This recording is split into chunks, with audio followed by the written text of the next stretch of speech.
Jadi sebelum kita lanjut, ada sedikit informasi juga Ustaz. Nah jadi alhamdulillah Ustaz tadi sudah keliling Pondok Pesantren Abdurrahman bin Auf. Nah jadi ini masjidnya Abdurrahman bin Auf, sedangkan pondok pesantren kita di Jalan Durian Sebatang, di belakangnya di dekat SD Aroyan.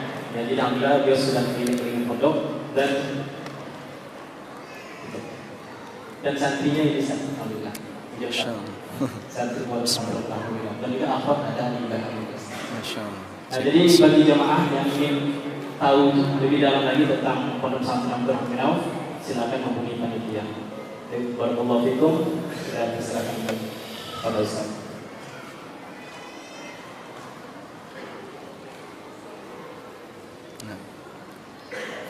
Assalamualaikum warahmatullahi wabarakatuh.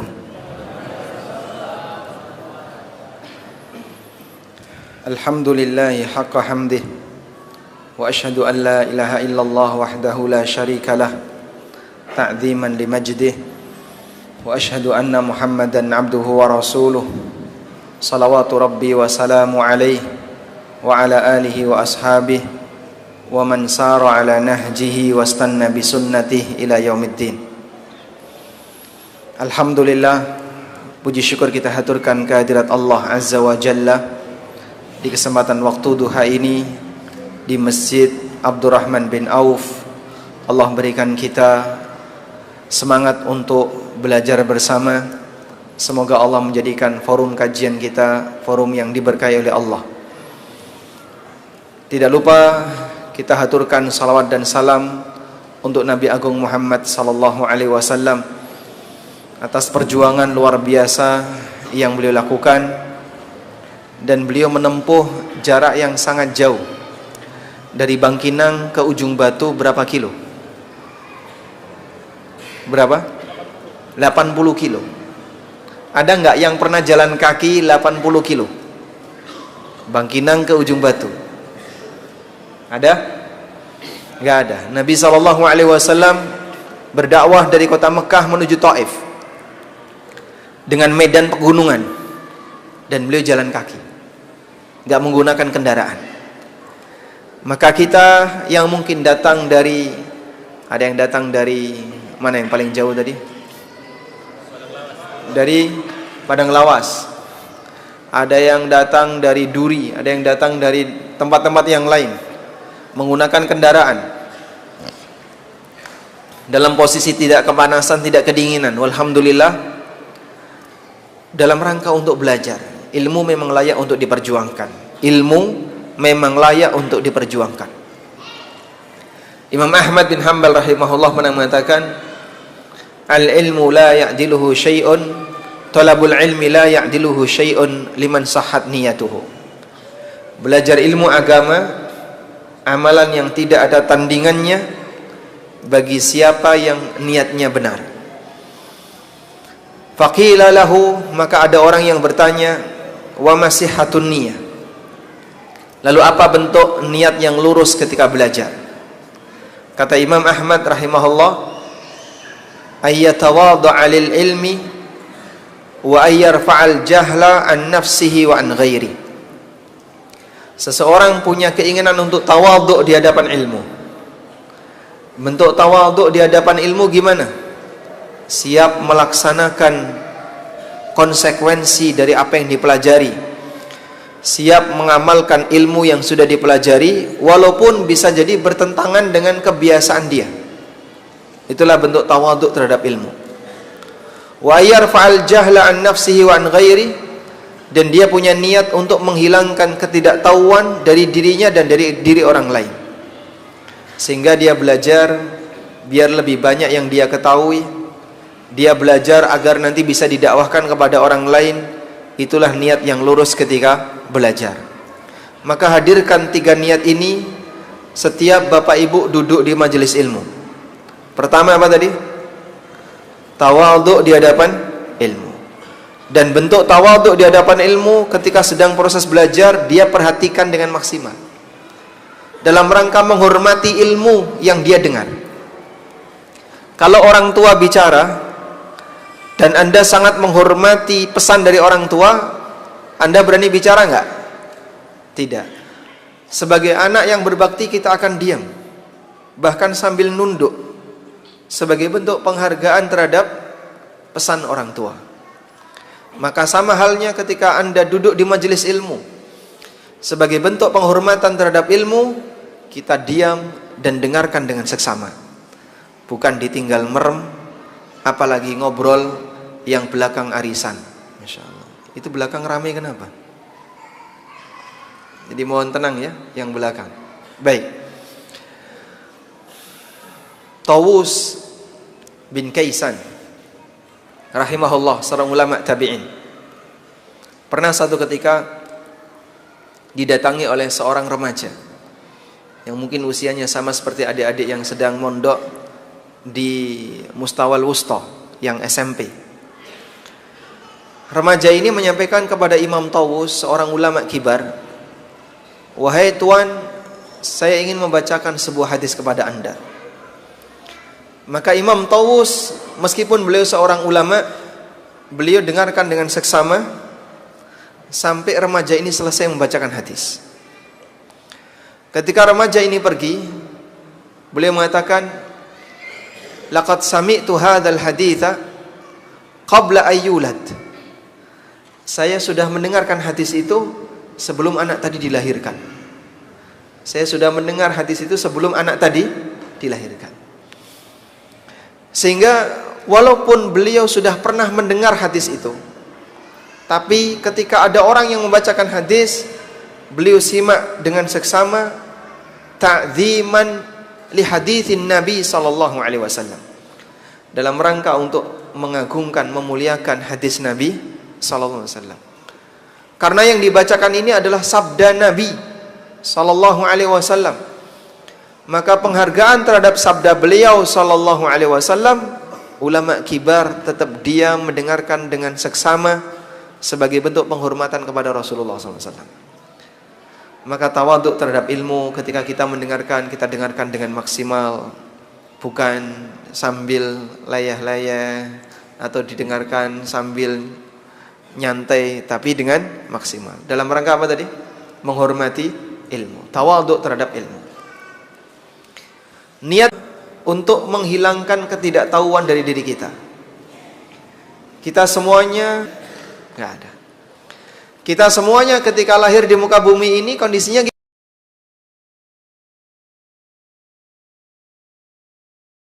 nggak ada, walaupun dia bayi orang kaya, ketika lahir dia kemudian pakai cincin, itu nggak ada. Bawa cincin, nggak ada. Sehingga semuanya dimulai dari nol, tidak punya. Wallahu akhrajakum min butuni ummahatikum la ta'lamuna syai'a. La ta'lamuna syai'a, dalam kondisi kalian tidak tahu apapun. Maka kita tidak tahu apapun. Wa ja'ala lakumus sam'a wal absar wal penglihatan dan fuad, hati, agar kalian bersyukur. Apa fungsi pendengaran dan penglihatan? Sebagai jalur ilmu bisa masuk ke dalam hati. Apa fungsi fuad? Fungsi fuad sebagai penyimpan, bisa menyimpan apa yang tadi disampaikan oleh Ustadz. Saya ngerti, saya paham, saya kan di masjid ini ada kucing, enggak? Bisa melihat enggak? Ikut kajian, tapi karena enggak punya fuad,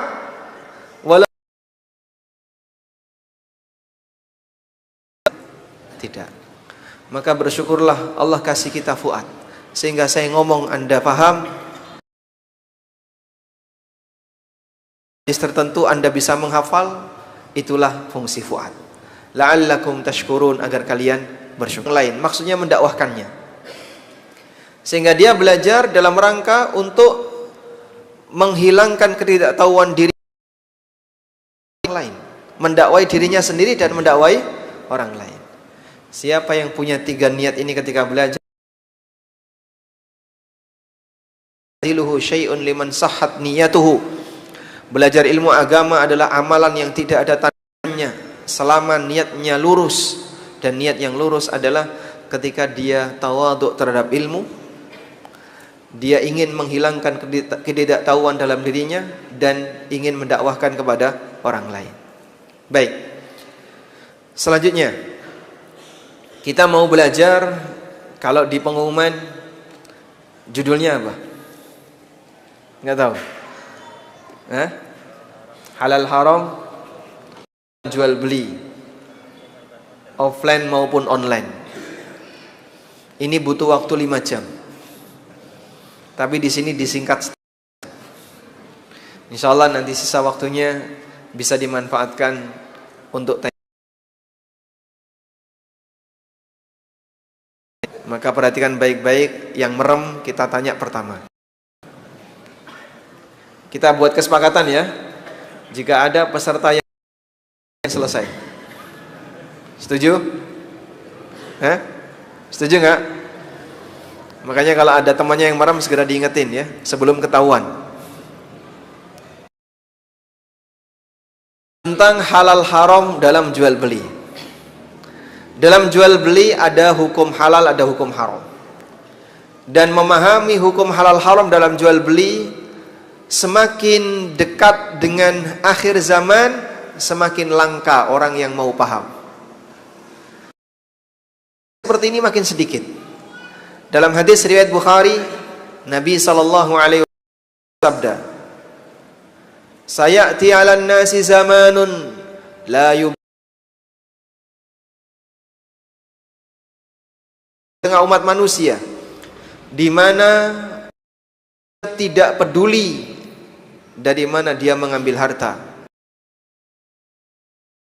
apakah dari yang halal ataukah dari yang haram." Rawahul Bukhari, hadis di tengah umat manusia di mana masyarakat tidak peduli dari mana dia mengambil harta, apakah dari yang halal ataukah dari yang haram. Dan bisa jadi zaman itu sedang kita alami. Sehingga Nabi SAW menyebut di masa beliau, besok akan ada zaman seperti itu. Orang tidak peduli dalam mencari harta. Apa makna tidak peduli dalam mencari harta? Ada 2 makna.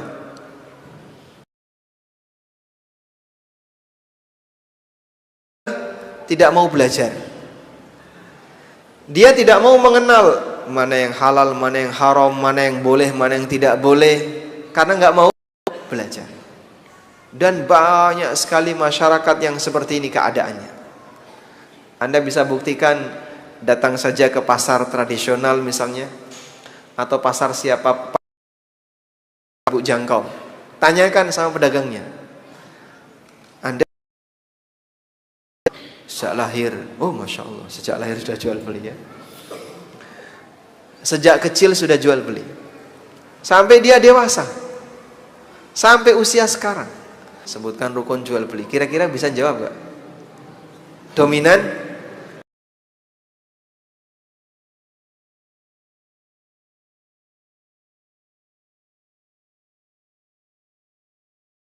Umum di masyarakat. Maka kalau tadi kita katakan bahwa makna tidak peduli halal haram adalah nggak mau belajar, mengalami hal itu. Makna yang kedua adalah bahwasanya orang tidak peduli halal haram, meremehkan dosa dalam masalah muamalah. Cuman kayak gini aja kok, cuman dikit, cuman sekian, sehingga dia tahu itu haram. Curang ketika jadi pembeli dan aneka praktek kecurangan, bahkan termasuk pelanggaran-pelanggaran di dunia atur negara. Tapi bagi mereka biasa, sampai seperti sistem yang nggak bisa diputus. Juga sudah kayak gitu. Karena dia boleh, jangan sok suci kamu. Dikasih tahu, ngomongnya apa? Dan yang Allah tetapkan disebabkan hawa nafsu yang. Demikianlah realita di akhir zaman yang dinyatakan oleh Nabi sallallahu alaihi wasallam. Akan datang satu zaman di tengah umat manusia di mana orang baik, maka saat Anda mau belajar tentang halal haram, masih peduli dengan batasan halal haram, menunjukkan bahasanya kita semoga bukan bagian seperti yang disebutkan dalam hadis.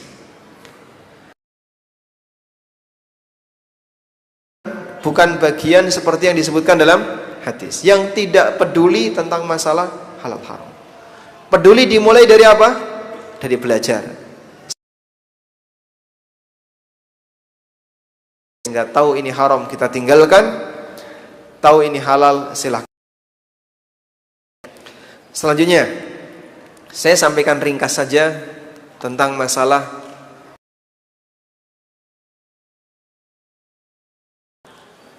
fikih. Itu terbagi menjadi 4 pembahasan pokok ibadah. Kedua, fikih muamalah. Sebentar, saya tunjuk santri yang ngantuk. Nah, ngantuk mas?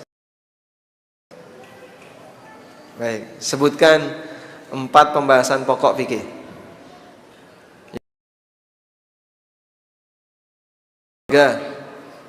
Apa? Jenazah. Apa? Fikih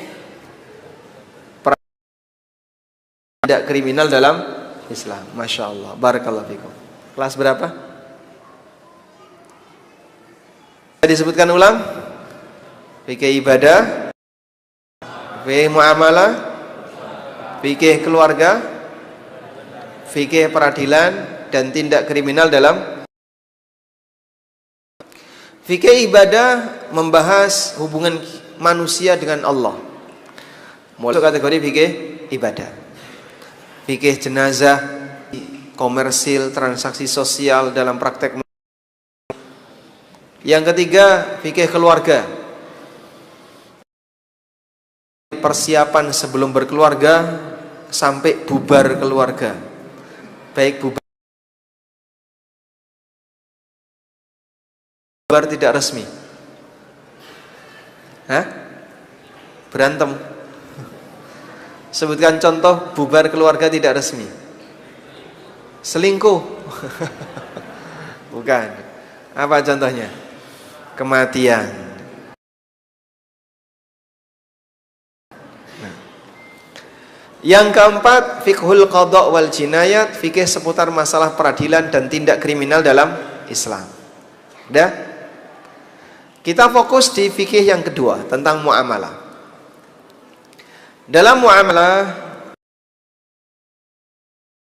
akad dalam muamalah. Kita bisa bagi pembagian akad dalam muamalah sebagai berikut. Pertama, dilihat dari bentuknya. Ada namanya satu, akad muawad. Contoh, jual beli, sewa menyewa. Terus apa lagi? Nah, ini namanya akad komersil. Yang kedua, akad tabarruat, akad sosial atau tabarruat.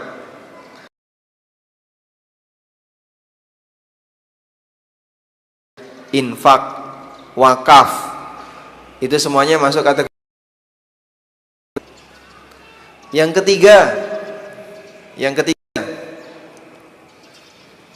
akad syarokah. Ada yang bentuknya mudorobah, ada yang bentuknya musyarakah. Yang keempat, akdul irfaq. Akad irfaq itu tujuannya untuk membantu orang lain, tapi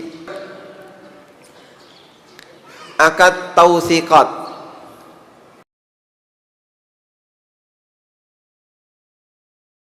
Tujuannya untuk menjamin kepercayaan ketika transaksi. Akad jual beli. Kerjasama. Tadi jual beli komersil.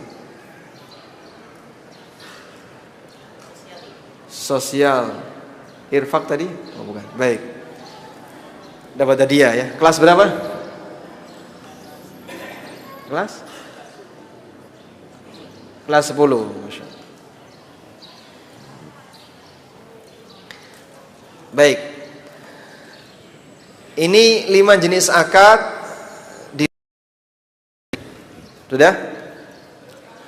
Nah, selanjutnya ada akad ikatannya. Ada akad lazim. Ada yang disebut dengan akad jaiz. Ada 2 ya. Lazim dan jaiz. Apa itu akad lazim? Akad lazim adalah akad yang mengikat kedua belah pihak. Jika sudah terjadi, maka tidak boleh dibatalkan secara sepihak. Namanya akad lazim. Contohnya apa Pak? Jual beli. Kalau sudah sah jual beli, tidak boleh dibatalkan secara sepihak. Kebalikannya akad jaiz.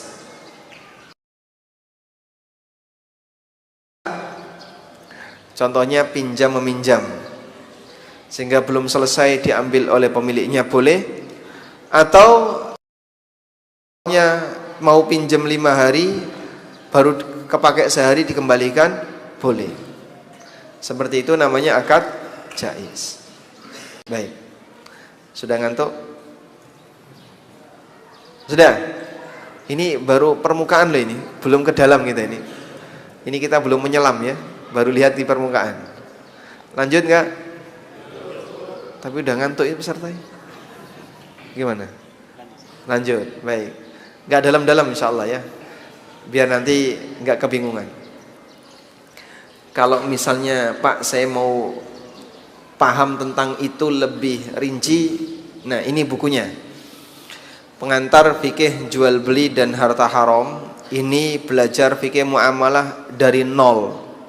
Dari definisi, pembagian, kemudian rukun, syarat dan seterusnya. Nah, saya cuma sebutkan sebagian karena masih banyak poin yang lain yang barangkali kalau dibahas nanti terlalu panjang. Sudah? Sekarang kita bahas fokus ke jual beli. Kita bahas fokus ke jual beli. Dalam jual beli ada rukun, ada syarat. Ada rukun, ada syarat. Sebagaimana dalam kegiatan ibadah. Ada rukun, ada syarat jual beli. Pertanyaannya, sebutkan perbedaan rukun dan syarat sholat. Sebutkan perbedaan rukun dan syarat sholat. Bapak, ya. Ya. Ya, rukun sholat itu apa? Syarat sholat itu apa?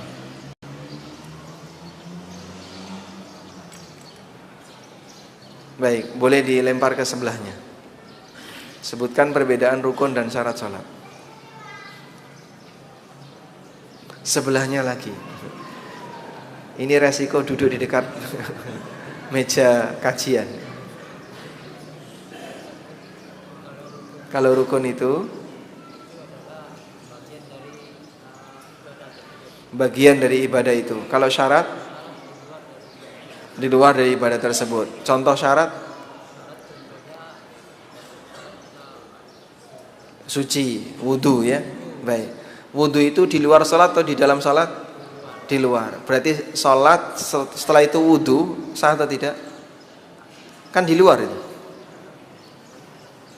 Enggak sah. Tadi Bapak menyampaikan syarat itu harus dikerjakan di luar ibadah itu. Di luar bagian dari ibadah. Berarti sholat dulu setelah itu wudu sah atau tidak sah? Maka kalimat yang lebih lengkap gimana? Sebelum. Rukun adalah sesuatu yang wajib dilakukan ketika. Sehingga rukun sholat sesuatu yang harus dilakukan ketika sholat. Kalau syarat sesuatu yang harus dilakukan sebelum sholat. Begitu ya? Baik. Kalau nggak tahu gimana Pak? Apakah sholatnya sah? Insya Allah sah. Yang penting Anda nggak ngentut. Maka kalau ditanya, misalnya mungkin yang lain kalau ditanya apa beda rukun dan syarat, wah nggak tahu, saya bingung. Sholatnya sah atau tidak? Sah. Yang penting nggak ngentut. Baik, lanjut. Ada rukun dan syarat jual beli. Apa itu rukun jual beli? Rukun jual beli sama dengan unsur jual beli. Unsur jual beli maksudnya apa Pak? Apa yang terlibat dalam praktek jual beli? Itulah unsur. Meliputi apa saja? Coba dilihat ini ya, gampang untuk dihafal. Subjek, objek, sigot. Subjek, objek, satu lagi apa? Sigot. Rukun jual beli ada 3, subjek, objek, sigot. Subjek itu apa Pak? Pelaku akad, meliputi penjual dan pembeli. Kalau objek, alat transaksi, meliputi barang atau jasa yang ditransaksikan dan uang sebagai alat tukar. Terus kalau sigot itu apa Pak? Sigot adalah pernyataan baik lisan maupun tulisan atau isyarat yang menunjukkan bahwa kedua belah pihak saling ridho untuk berakad. Sudah lengkap catatannya? Belum lengkap? Ada yang kelewat nggak? Lengkap ya insyaallah, alhamdulillah. Sudah? Jika dalam sebuah akad 3 ini terpenuhi, subjek, objek, sigot terpenuhi, maka akad itu statusnya telah memenuhi rukun. Akad yang sah secara rukun. Baik. Sekarang ada pertanyaan. Kalau ada orang beli minuman, pernah nggak Bapak lihat di rumah sakit atau di bandara ada mesin kulkas besar, isinya minuman-minuman ya. Terus masukin uang. Setelah itu pencet, lalu keluarlah minuman. Jual beli seperti ini sah atau tidak? Sah atau tidak? Sah atau tidak? Tidak sah. Kenapa? Kenapa? Subjeknya tidak lengkap. Apa yang tidak lengkap? Tidak ada. Baik. Anda naik motor, kehabisan bensin. Di sebelahnya ada penjual bensin eceran. Cari orangnya nggak ada. Oh mungkin dia lagi di kebun sawit. Tapi bensinnya ada di depan. Dah? Karena Anda sudah tahu harga satu botol berapa? 15. Anda taruh uang 15, Anda ambil satu botol, Anda isi, terus pergi. Transaksi ini sah atau tidak? Kenapa tidak sah? Karena tidak ada penjual. Karena tidak ada penjual. Baik, contoh yang lain. Kantin kejujuran. Tahu kantin kejujuran ya? Ada orang naruh barang, jajan-jajan dalam jumlah banyak, ditulisi semua Rp 1000. Ya. Datanglah Pak Ijo. Terus dia naruh uang 1000, diambil semua. Sah atau tidak? Transaksi ini sah atau tidak? Tidak. Kenapa? Karena kan tadi semua Rp 1000. Dia taruh 1000, diambil semua. Sah atau tidak? Baik. Anda jual beli online. Jual beli online ya. Gimana Pak yang terjadi Pak? Anda masang barang di marketplace. Anda upload barang di marketplace. Jualan apa, misalnya jualan baju di marketplace. Baik. Pembeli Anda tinggal di Merauke, di Papua, Merauke ya. Di Merauke jam 4 waktu di sini, di sana jam berapa? Jam 6. Sudah siang. Jam 6 siang. Nah, di sini jam 4 masih pada tidur. Dia transaksi, ngeklik barang baju Anda, next, bayar. Padahal penjualnya masih tidur. Sah atau tidak? Nggak sah. Kenapa nggak sah? Nggak tahu. Baik.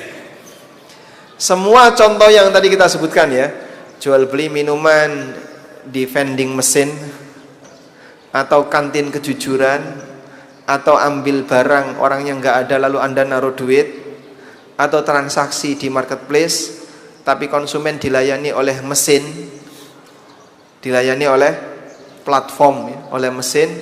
Ini semuanya penjualnya tidak ada di tempat. Tapi penjualnya ada atau tidak? Ada, tapi tidak ada di tempat. Sah atau tidak? Sah. Karena bukan syarat jual beli itu penjualnya harus ada di tempat. Cukup jelas? Baik. Kalau Anda bilang nggak sah, nanti semua transaksi online tidak sah. Penjualnya ada di Saudi misalnya, pakai marketplace internasional Amazon. Dia jualan parfum, penjualnya ada di Saudi. Anda di Jogja atau di Indonesia bagian timur.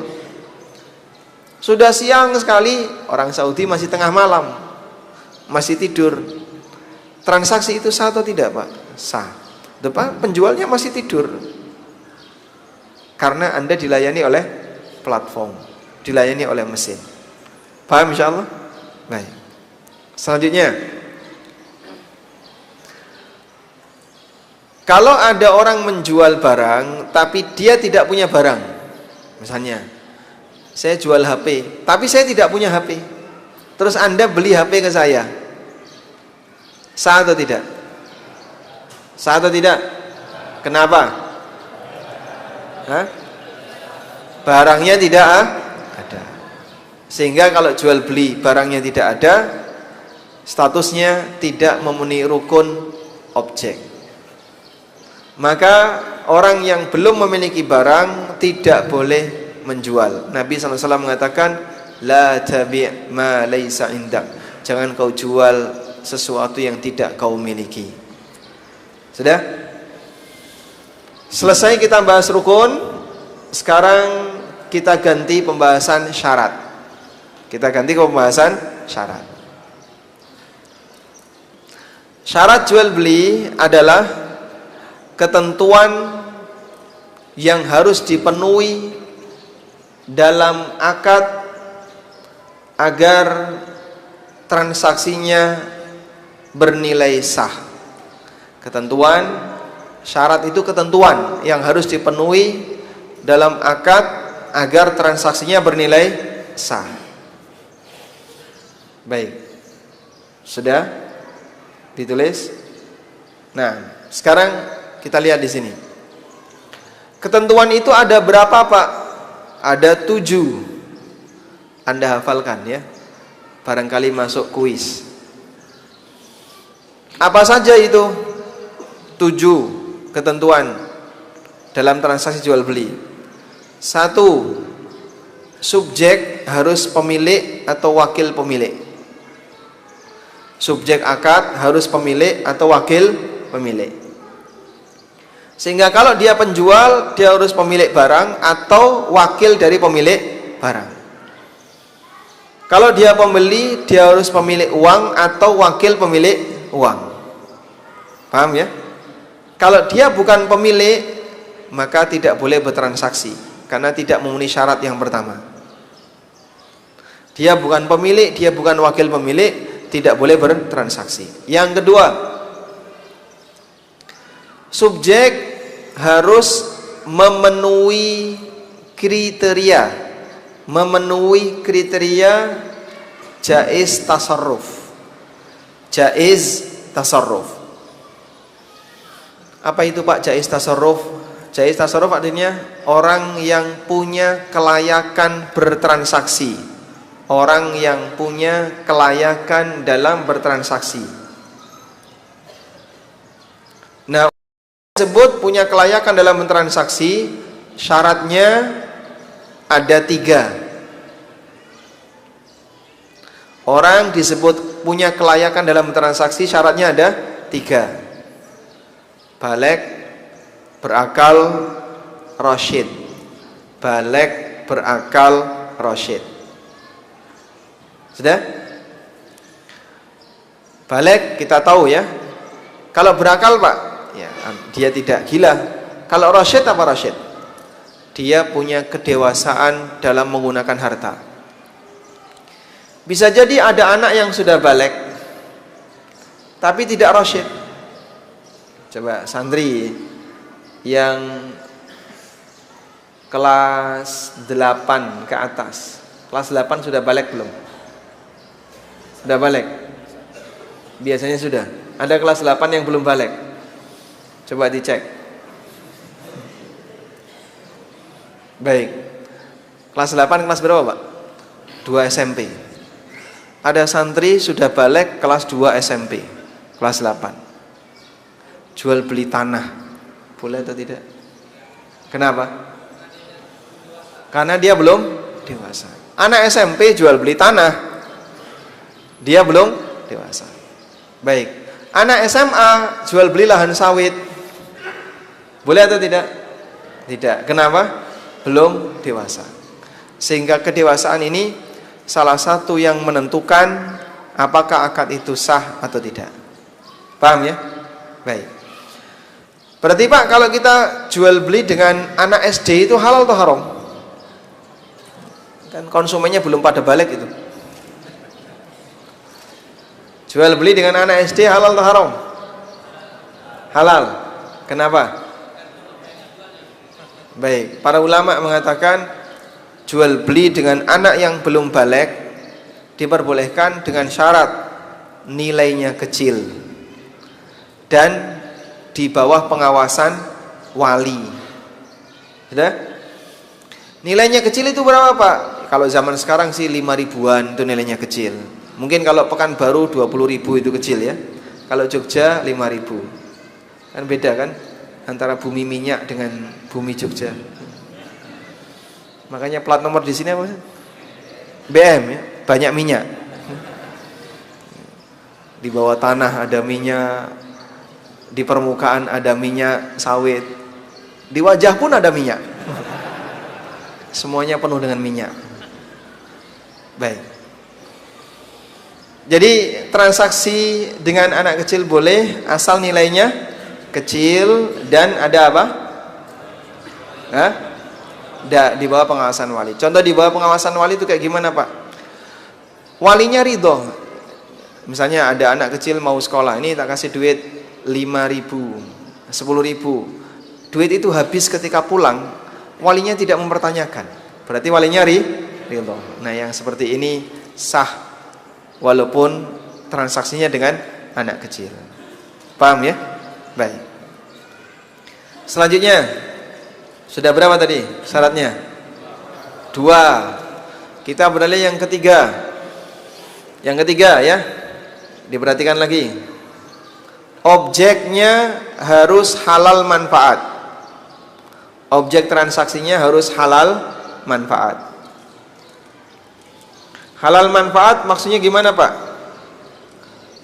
Boleh dimanfaatkan. Sudah? Sekarang coba lihat simulasi berikut. Simulasi berikut ya. Anda nanti kasih jawaban. Sebutkan barang yang boleh dimanfaatkan tapi tidak boleh diperjualbelikan. Boleh dimanfaatkan tapi tidak boleh diperjualbelikan. Apa itu? Hah? Barang wakaf. Objek wakaf tidak boleh diperjualbelikan. Apalagi? Barang KW. Lah, dapatnya dari mana barang KW? Boleh dimanfaatkan. Dapatnya dari mana dapatnya? Dari reseller. Dari reseller harus beli dulu tapi nggak boleh dijual. Kalau sudah beli kan berarti sudah terjadi jual beli itu. Angkat tangan mau kemana? Oh, bukan jawab pertanyaan. Baik. Sebutkan barang yang boleh dimanfaatkan tapi tidak boleh dijual.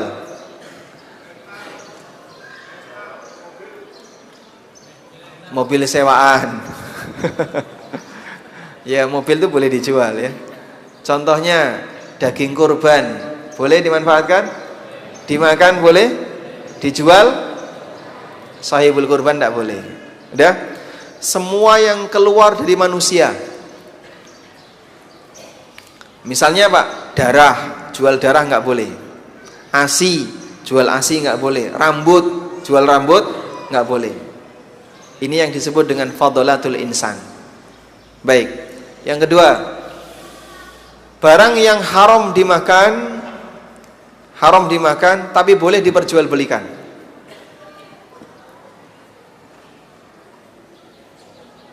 Apa? Daging babi. Oh, Masya Allah. Jawaban Anda meleset ya. Daging babi nggak boleh diperjualbelikan. Hah? Haram dimakan, tidak boleh tapi boleh diperjualbelikan. Rokok. Ini lebih lucu dari yang pertama.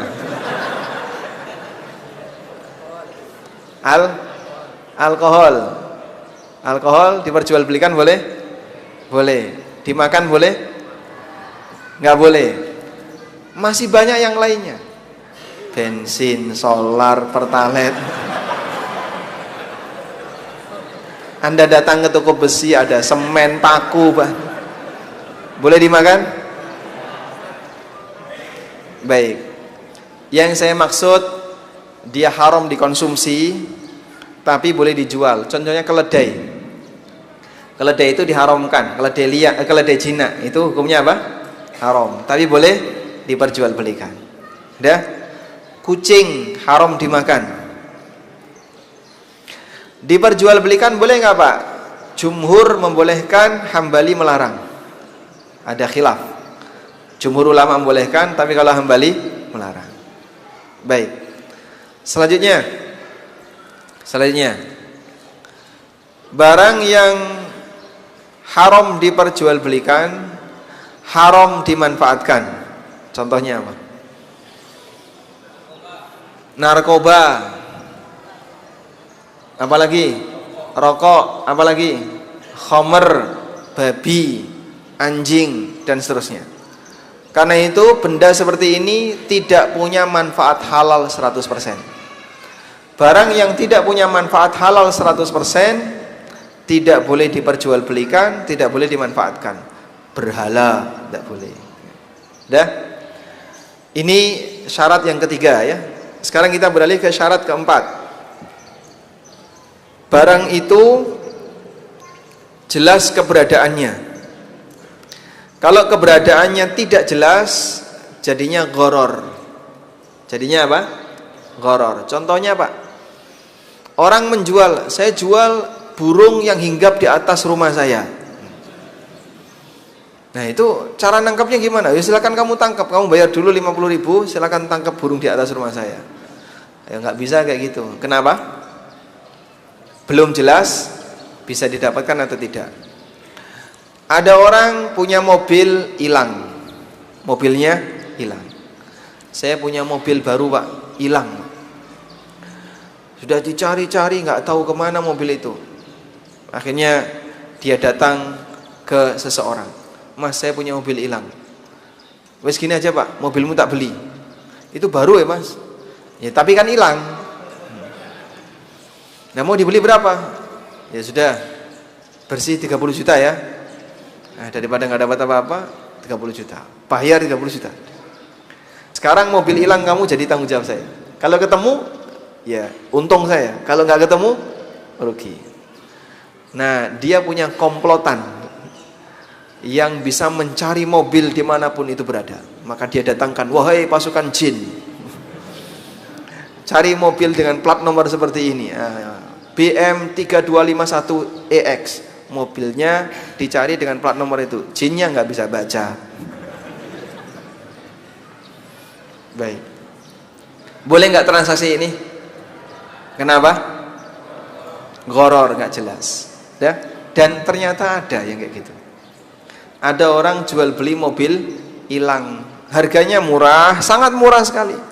Mobilnya mahal, cuman ya resiko. Nanti kalau nggak dapat hilang 30 juta, kalau dapat untung besar. Baik. Syarat berikutnya keberapa? 5. Kriteria barang harus jelas. Kalau kriteria nggak jelas, namanya jual beli jahalah. Jahalah itu mengandung sisi ketidakjelasan. Bedanya apa Pak dengan gharar? Kalau gharar barangnya belum tentu ada. Kalau jahalah barangnya ada, tapi nggak jelas. Apakah barang itu bagus, kurang bagus, barang itu warnanya apa, nggak jelas. Seperti jual kucing dalam karung. Dalam karung, coba buktikan, dicubit, bunyi kucing, wah berarti kucing ya. Tapi nggak jelas, ini kucing jantan, betina nggak tahu. Namanya jual beli apa ini? Jahalah. Jual beli seperti ini nggak boleh dilakukan. Contohnya ya, jual beli janin dalam rahim sapi. Sapi ini hamil, semua orang tahu. Ini hamil kan, ada gerak-gerak. Janin sapi bisa gerak? Bisa, kadang nendang-nendang tuh gerak tuh. Nah, ya sudah, saya beli. Harganya berapa? 3 juta aja. 3 juta. Kapan lahir? Ya kurang lebih 1 bulan lagi. Nanti saya konsultasikan ke bidannya dulu. Boleh kayak gini? Boleh nggak? Kenapa nggak boleh? Tidak jelas barangnya. Ini nanti sapi jantan betina nggak tahu, belum di USG ya. Kemudian apakah nanti lahir sehat atau cacat nggak tahu. Tapi sudah dibeli. Nah ini nggak boleh. Sudah? Yang ke 6. Yang ke 6. Jelas. Kalau harganya tidak jelas, jual beli gharar. Misal jualan nasi bungkus dibayar seikhlasnya. Yang beli bayar 1.000 grundel. Loh katanya seikhlasnya. Yo seikhlasnya tapi jangan 1.000. Lah berapa? 100.000 lah.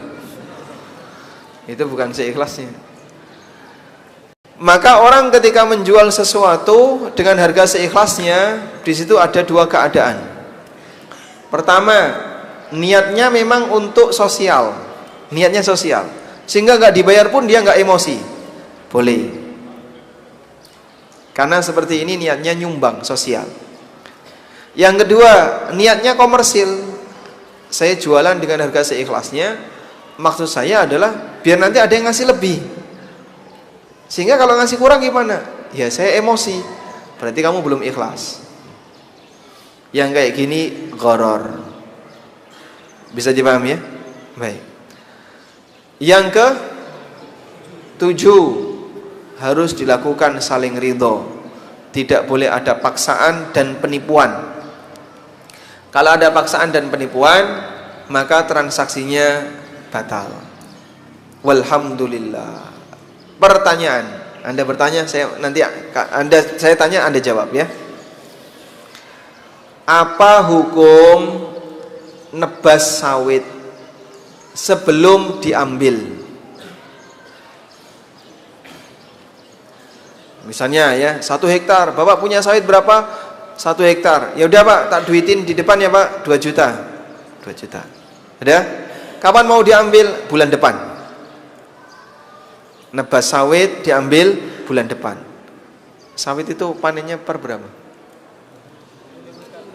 Hah? 2 minggu sekali. Oh, berarti salah saya. 2 pekan ambil, 2 pekan ambil. Gak habis-habis itu. Masya Allah. Makanya kaya-kaya orang sini. Alhamdulillah. Baik. Misalnya ya, nebas sawit 1 hektar, terus dibayar 2 juta di depan. Sudah? Terus berapa Pak? Ya nanti saya akan ambil kurang lebih 3 hari lagi. Boleh atau tidak? Boleh atau tidak? Tidak boleh. Kenapa Pak? Hah? Hasilnya kurang jelas. Tapi bisa nggak petani sawit itu memperhitungkan 1 hektar ada sekian pohon, kira-kira nanti kalau diambil, dipanen dapat sekian, bisa nggak? Bisa? Prediksi itu bisa? Bisa. Berarti jelas atau tidak? Nggak jelas? Tetap nggak jelas? Bisa? Kenapa? Melesetnya jauh. Melesetnya jauh atau dekat? Tergantung apa? Bisa juga pas. Nggak jelas. Berarti boleh atau tidak? Praktek kayak gitu ada nggak? Nggak ada. Nggak ada. Hah? Buah-buahan. Apa buahnya? Mangga. Baik. Pohon mangga. Ada mangga kecil-kecil tuh. Tapi bagus, banyak ya. Udah Pak, gini aja Pak ya. 1 pohon ini saya beli 500.000, bayar di depan. Nanti saya ambil setelah panen 3 bulan lagi, karena masih kecil-kecil. Boleh atau tidak? Boleh atau tidak? Yang boleh angkat tangan. Boleh. Mau angkat tangan takut dia. 1, ada temennya. Yang nggak boleh angkat tangan. Baik. Ini namanya jual beli ijon. Orang Jawa nyebutnya apa? Ijon. Nah, jual beli ijon itu ada 2. 1, jika diambil langsung, ini ada mangga kecil-kecil saya beli ya, berapa? 500.000, bayar langsung, diambil semua mangga kecil-kecil itu, boleh. Buat apa Pak? Ya terserah, pokoknya saya ambil aja. Lalu diambil langsung, hukumnya boleh. Contoh ya, di daerah Jogja ada daerah namanya Gunung Kidul. Kalau pas lagi musim kering, jagung yang belum tumbuh jagung itu dijual per batang pohon, dipakai pakan sapi. Itu boleh. Seperti itu boleh. Baik. Sehingga dalam hal ini diperbolehkan jual beli ijon, tapi langsung diambil. Yang kedua, jual beli itu nggak boleh, karena kalau seperti ini jadinya gharar, nggak jelas, bisa rontok, bisa bertahan, tidak jelas. Wallahu a'lam. Walhamdulillahirabbil alamin. Kita sampai jam 9:30 saja. 9:30. Sekarang wassallallahu ala nabiyyina Muhammadin wa ala alihi. Insyaallah. Ini apa Ustaz? Hadiah penting Ustaz, dan terima kasih jazakallahu khairan atas dari Ustaz kita Abdul Baik STBA. Selanjutnya sesi tanya jawab. Nah, jadi silakan para jemaah saya, dan juga boleh dihubungi nomor yang telah saya sebutkan tadi. Silakan. Ada pertanyaan yang masuk ke kita. Assalamualaikum warahmatullahi wabarakatuh. Waalaikumsalam warahmatullahi wabarakatuh. Ustaz, saya adalah anak bungsu dari 4 bersaudara. Ketiga saudara saya telah mendapatkan sepenuhnya hibah ketika hidup bersama, berupa apapun hasilnya, maka hasil tersebut untuk makan orang tua. Pertanyaan saya, apakah akan hibah yang diucapkan orang tua saya terhadap saya itu sah? Terima kasih Ustaz atas jawaban Ustaz nantinya. Masya Allah. Tapi orang tua sudah meninggal? Nggak tahu. Sepertinya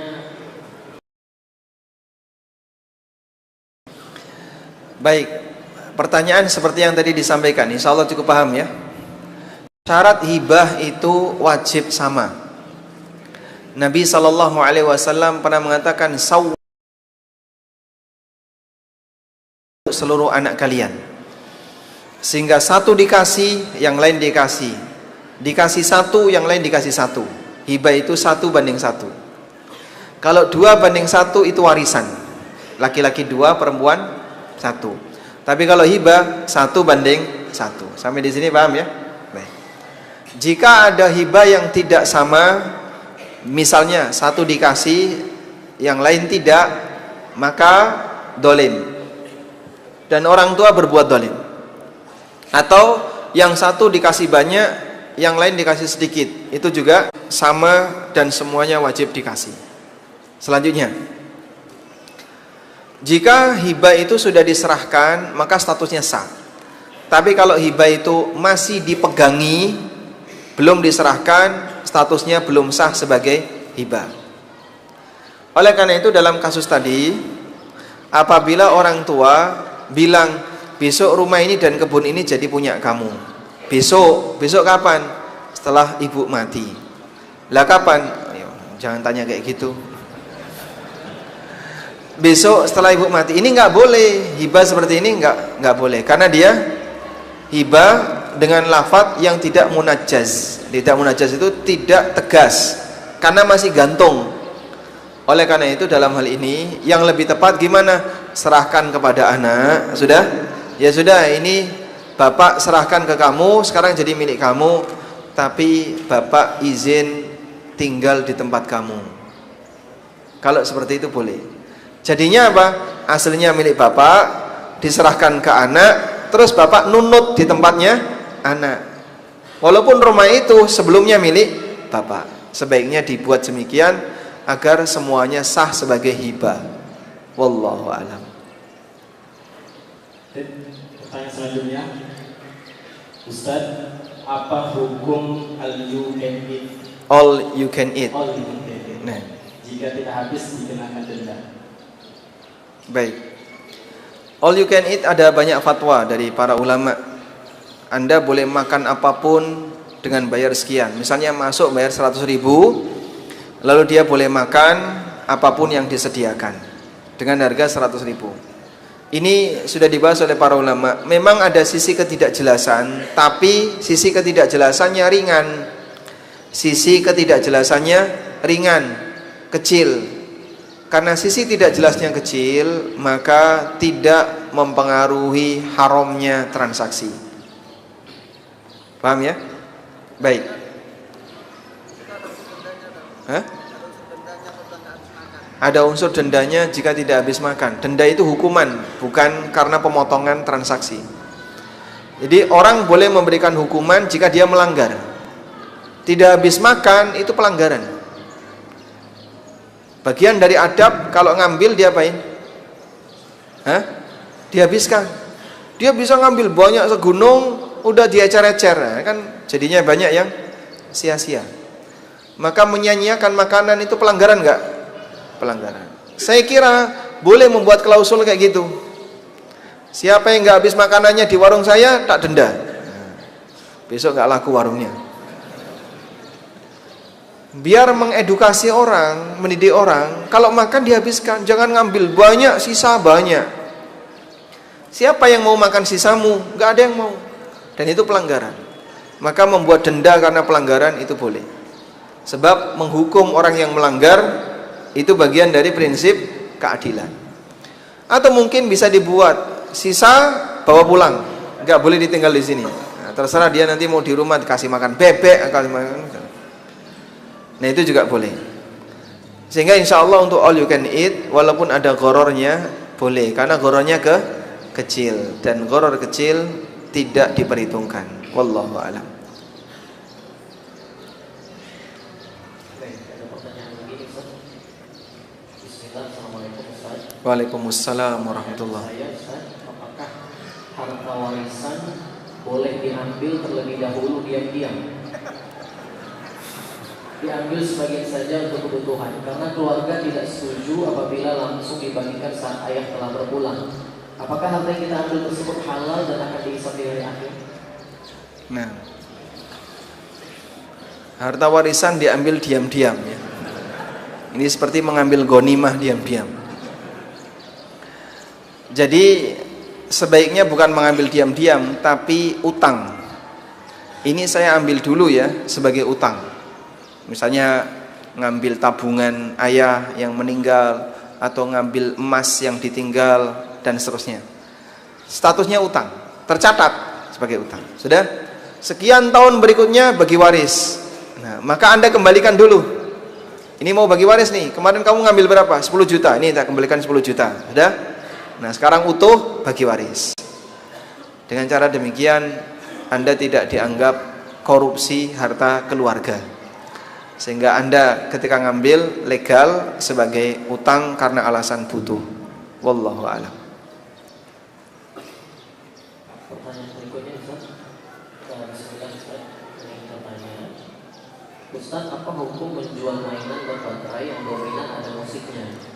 Anda ragu karena Anda dengar ada syekh menyatakan boleh karena hanya untuk anak-anak, dan syekh yang menyatakan tidak boleh dilakukan. Baik. Pertama begini ya, bedakan antara bagian utama dan yang sifatnya mengikuti. Itu perlu dibedakan. Ada asal, ada tabi'. Ada kaidah yang mengatakan yathbutu taba'an ma la yathbutu istiqlalan. Kalau mengikuti ditoleransi, kalau berdiri sendiri enggak boleh. Contoh, makan semut boleh enggak? Enggak boleh. Kenapa? Semut dilarang untuk dibunuh, sehingga enggak boleh dimakan karena dilarang untuk dibunuh. Minum kopi kesemutan boleh enggak? Hah? Mau kesemutan? Minum kopi ada semutnya, ketelanlah itu semut. Apa hukumnya? Boleh. Kenapa? Karena hanya ngikutin. Semut itu mengikuti, bukan utama. Sehingga sesuatu yang sifatnya hanya mengikuti tidak diperhitungkan. Paham ya? Baik. Contoh yang lain. Beli sabun. Ada gambar artis di situ. Saat Anda beli sabun, beli sabunnya atau beli gambarnya? Yang jujur.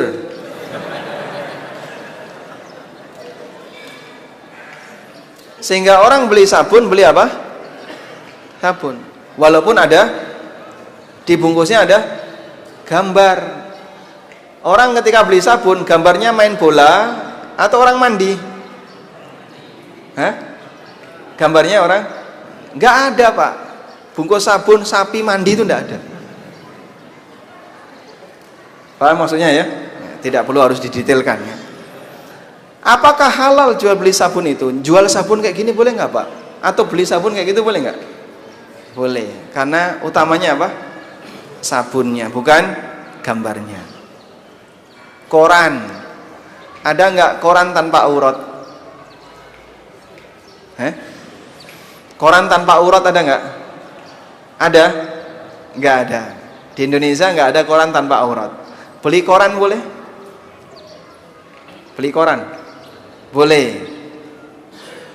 Tergantung niat. Kamu beli koran itu apa? Saya mau cari gambar. Lain ya. Makanya dalam hal ini lihat yang utama. Utamanya ya saya beli koran. Dipakai apa, Pak? Baca berita atau pakai bungkus tempe. Sehingga beli seperti ini, transaksi ini, objek utamanya adalah objek mubah, tapi ada yang ngikuti. Mainan tadi objek mubah. Adanya musik itu mengikuti, sehingga dia dikasih ada musik, ada nyanyian dan seterusnya. Itu bukan utama. Yang utama apa? Mainannya. Nah, sekiranya ketika Anda jualan, musiknya bisa diganti, ganti nasyid ya. Atau diganti apa lagi? Murotal enggak boleh ya. Jangan gunakan murotal untuk mainan anak-anak. Nanti dimasukkan kamar mandi, bahaya. Misalnya ganti nasyid atau syair-syair apa, yang penting kan ada suaranya. Insya Allah tidak masalah. Wallahu a'lam. Baik, pertanyaan berikutnya Ustaz, mohon banyak sekali pertanyaannya. Jadi Assalamualaikum Ustaz. Waalaikumsalam warahmatullahi. Suatu saat Anda dapat kiriman uang dari nomor rekening yang tidak dikenal. Apakah uang tersebut halal Anda gunakan atau Anda cari tahu siapa yang mengirimnya? Mau nasihat Ustaz. Pertanyaan ada dua. Pertanyaan kedua, Anda seorang sales pupuk. Suatu saat Anda mengantar pupuk langsung ke pemilik toko dengan menaikkan harga modal, yang mana Anda menaikkan modal tersebut sudah termasuk biaya minyak, upah keuntungan Anda tanpa beritahu sama orang toko. Apakah ini termasuk penipuan Ustaz? Mohon nasihatnya. Nah, yang kedua dulu ya. Anda jadi sales berarti ngambil di sales itu ngambil di mana? Di perusahaan. Ngambil di perusahaan, diantar ke toko, begitu? Ambil di toko, diantar ke apa? Dari toko A ke toko B. Terus ngantar saja. Oh, sales ini ngantar saja. Kurir berarti. Hah? Iya, Bapak ngambil pupuk dari toko A, diantar ke toko B. Apakah ketika Bapak ngambil di toko A itu Bapak bayar? Nggak ada bayar.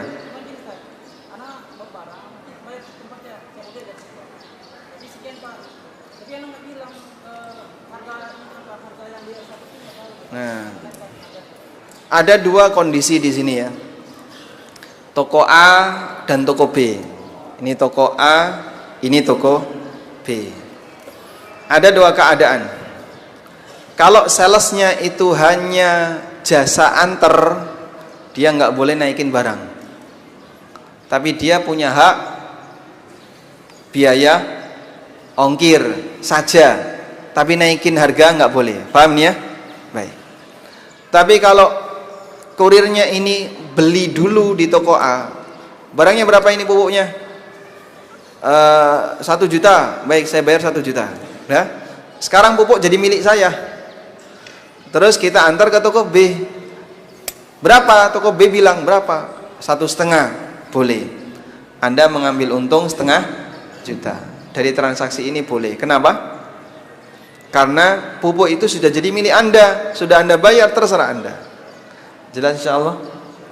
Alhamdulillah. Baik, pertanyaan berikutnya Ustaz. Assalamualaikum Ustaz. Waalaikumsalam warahmatullahi. Saya punya usaha rumah makan Ustaz, dan punya beberapa karyawan laki-laki. Yang saya ingin tanyakan, saya alhamdulillah bisa sholat berjamaah, di ownernya bisa sholat berjamaah di masjid. Karena adanya karyawan yang membantu kerjaan saya, sedangkan karyawan saya tidak bisa sholat berjamaah. Apakah saya berdosa dalam masalah ini Ustaz? Mohon solusinya Ustaz. Terima kasih Ustaz. Baik. Waktu sholat bisa tutup nggak? Kalau Anda tanya solusi kan solusi ya. Ya. Tinggal waktu sholat tulis sih sholat tutup. Kemudian, wah nanti kalau ada maling gimana Pak? Ya Anda tutup rapat. Nah, tutup rapat nanti konsumen ngilang. Anda tutup setengah. Terus dikasih penjagaan. Ya misalnya ada petugas tambahan wanita yang hanya diminta untuk jaga saat sholat. Kamu jaga di sini saat sholat. Ya. Biasanya sholat berapa jam? Dalam posisi Anda sholat, karyawan sholat yang mungkin butuh waktu 10 menitan ya.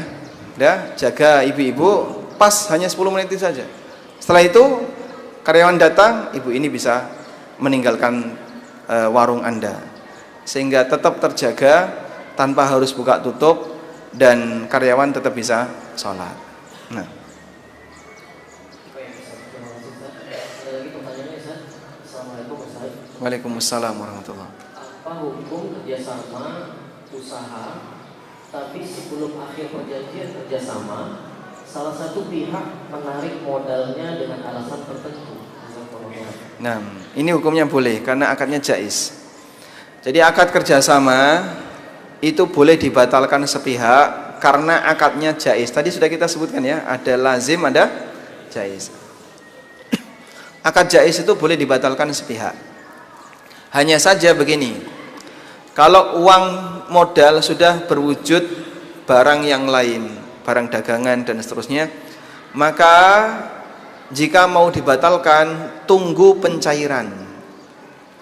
Ini mau saya tarik modalnya. Loh, tapi Pak, modal Bapak jadi barang. Ya sudah, jual dulu. Nah, setelah dijual, jadi duit, kembalikan. Tapi kalau masih dalam bentuk uang, segera kembalikan. Karena dalam akad kerjasama itu sifatnya jaiz. Wallahu alam. Pas jam 9:30. Enaknya gimana? Ya, daripada beresiko nggak sampai Jogja. Lebih baik kajiannya selesai sampai di sini dulu. Ini masih ada banyak hadiah ya.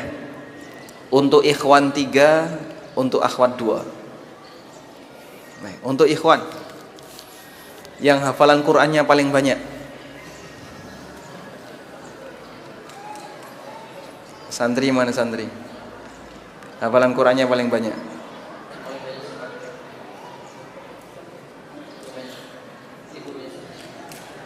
Man? Novel. Aina Novel? Novel mana? Novel di belakang. Berapa juz wahai Novel?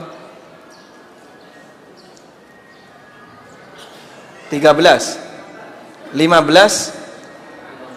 15 setengah. Ada yang 16? 16 juz ada? Tidak ada. Baik, Novel dapat dia. Kelas berapa Novel?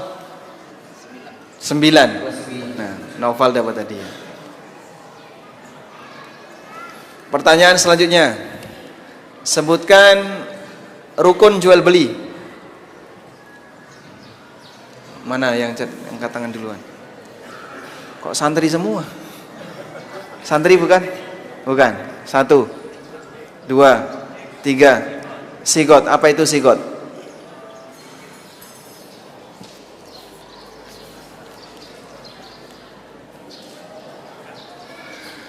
Sigot adalah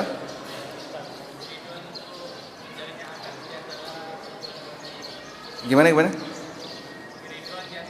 Keridhaan kedua belah pihak untuk melakukan akad. Baik, pernyataan ya.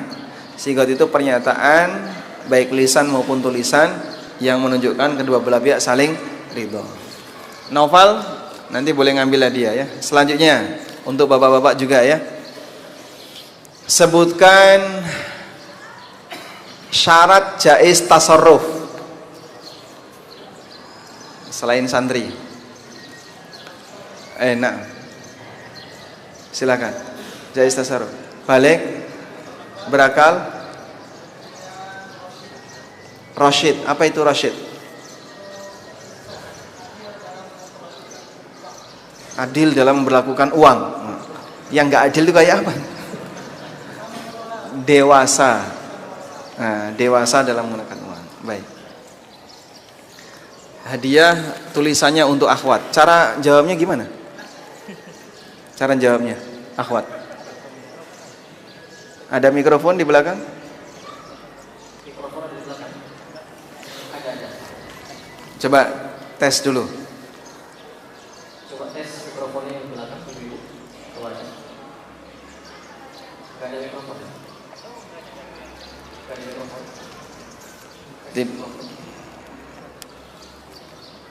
Nggak ada. Mau pinjam mikrofon? Pinjam mikrofon. Atau nggak usah? Tes. Sekali lagi yang di akhwat ada mikrofon.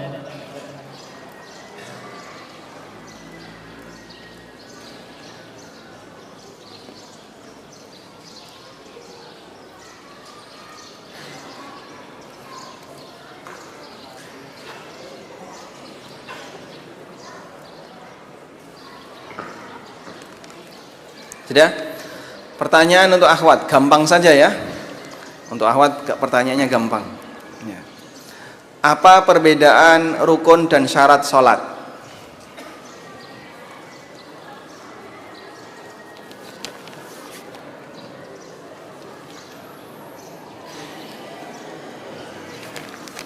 Lagi nggak sholat Pak? Nah itu.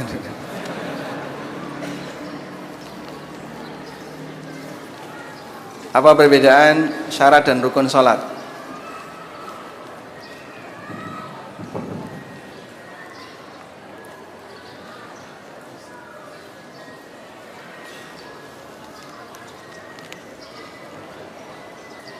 Nggak ada jawaban?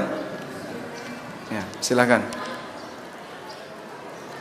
Assalamualaikum warahmatullahi wabarakatuh. Waalaikumsalam warahmatullahi wabarakatuh.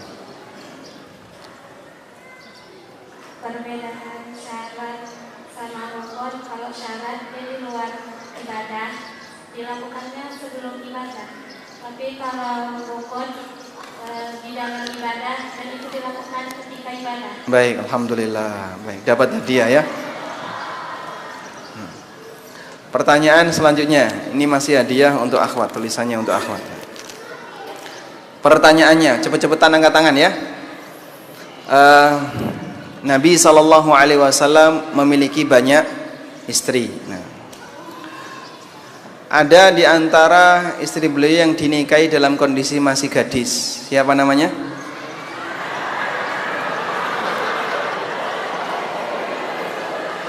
Yang boleh jawab yang megang mikrofon.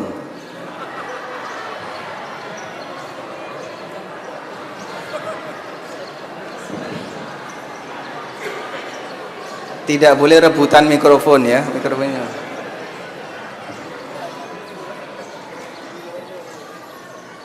Enggak ada yang jawab, alhamdulillah. Bapak-bapak,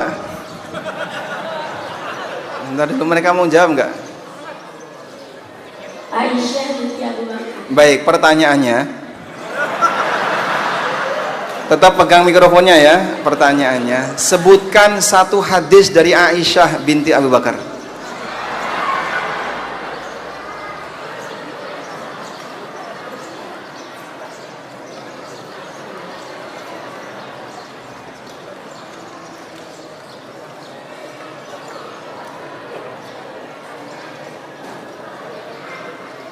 Ada?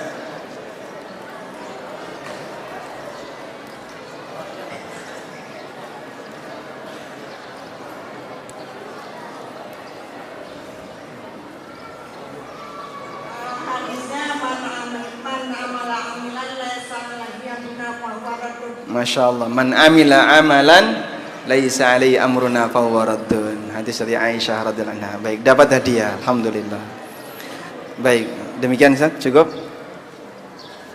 Nanti ini kita serahkan ke Ustadz untuk membagikan. Baik, demikian yang bisa kita sampaikan, semoga jadi ilmu yang bermanfaat. Allahumma anfa'na bima 'allamtana wa 'allimna ma yanfa'una warzuqna ilma. Wa sallallahu ala nabiyyina Muhammadin wa ala alihi wa sahbihi wa sallam wa akhiru da'wana alhamdulillahi rabbil alamin. Wassalamualaikum warahmatullahi wabarakatuh. Waalaikumsalam warahmatullahi wabarakatuh.